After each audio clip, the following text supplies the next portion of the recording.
On competition day, the first tech challenge scoring software runs the show, but we can use it for practice too, especially if you're a team getting ready for competition day. So, whether you're a technical volunteer preparing for a tournament or a team ready to practice some matches, let's see how to install it. We used to download the scoring software from a site called GitHub, but these days there is a special link published by the folks at First Tech Challenge, and you can find that link down in the description. The site automatically detects which operating system you're using and presents a big green download button.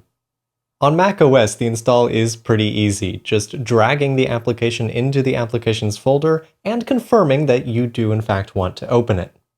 On Windows, the installation is a little more involved, but still straightforward. The important thing to know is if you are prompted whether you want to allow the software to communicate with other devices on the network, you want to allow this for both public and private networks. This is how the software will communicate with scoring tablets and timing displays, so we need to allow it.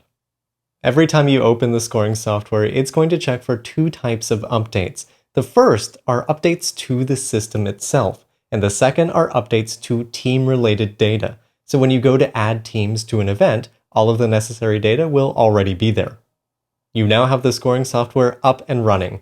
Please subscribe if you want to see more of these videos, and in the meantime, I'll see you at the field.